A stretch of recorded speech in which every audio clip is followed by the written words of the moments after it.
alignment. And I'm just going to draw you to a leading question, because here we are, Fitbots OKRs, and we love OKRs.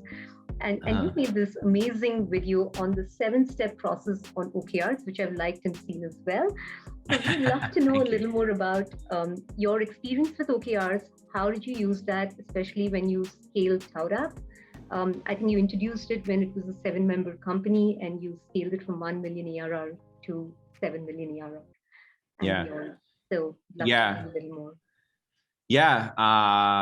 If you think of, I love OKRs too, enough to where I think that OKR video went a lot longer than 10 minutes, if I remember right. If you kind of think about the startup journey, there's a moment where it's literally you and maybe your co-founder in a room, and you're like, we should go start a company. And, you get a brilliant spark of an idea and you start doing a bunch of things.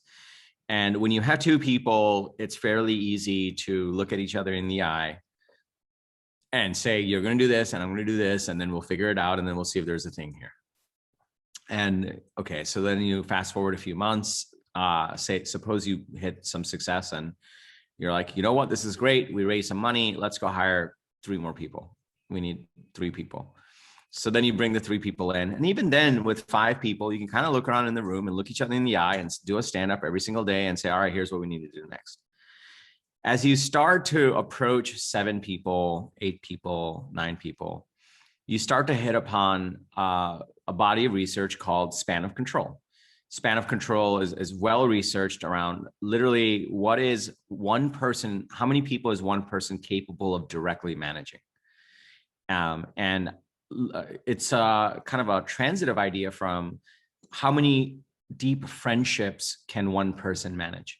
So science and research from years and decades of research has shown that just a normal human being can manage about 40 to 42 personal deep relationships at most. That's it. Makes you kind of wonder how you keep track of all of our cousins, right? Like it's like that's how you don't have room for any other friends. And when it comes to managing people, studies have shown the span of control of 7 people is pretty much as high as you can go. You can have 7 direct reports. You go above 7 direct reports, you're in trouble.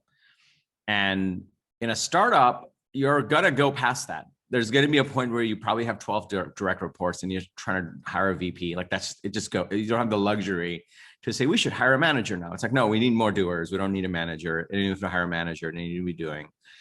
And that was the reality of what I faced. And you start to realize that there's going to be span of control issues.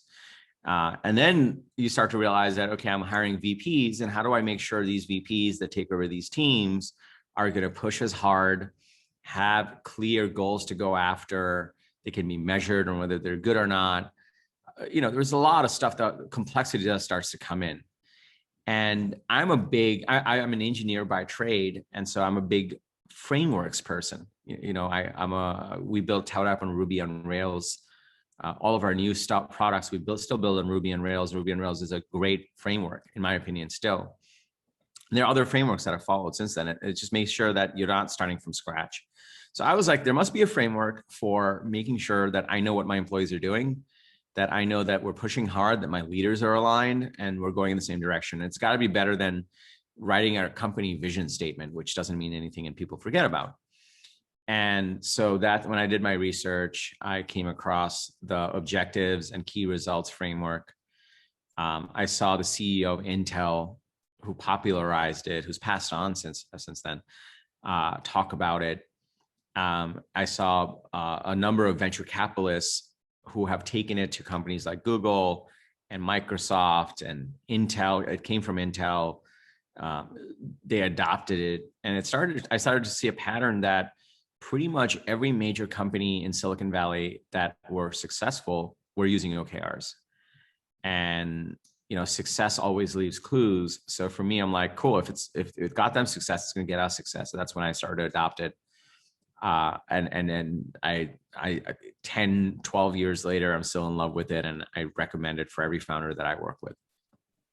Awesome. Can you remember any favorite examples of OKRs that you used either in ToutApp or in Unstoppable Strategies? Company building is like, it's all the boring stuff that yields the best results. you know? And so OKRs, we try to make it where it was really direct and boring. Like number one, we always had a revenue objective. Like what's going to be our revenue objective? Number two, we always had an innovation objective. And then number three, we had like an aspirational objective. And so for a while, and tout, we had one, it was, we called it Paint the Town Tout Blue. And Paint the Town Tout Blue was our way of saying world domination. We wanted every single sales team in Silicon Valley using Tout App. We wanted every single sales team in software using Tout App. And our way of communicating that to our employees, people said it all the time in our objectives, like literally it was like Paint the Town Tout Blue. And that was like, it carried a lot more feeling and like a mission, and then just saying we want 100 customers. It's like, yeah, we had that in the results, but in the objective, it's like Paint the Town Tout Blue. And it meant something to us. We felt that. And I remember in all hands, like people would say like, yep, we're painting the town tout blue. And it's like, had a good feel for it. And so that's one of my most memorable objectives from what I remember. Yeah, I love it because it's so inspirational and so memorable. And that's what OKRs should do. It should not be boring and something probably, one of the to-do lists. You did a 10-minute video on OKRs. We do a 90-minute session on OKRs. So you can imagine, but we love your 10-minute video, by the way.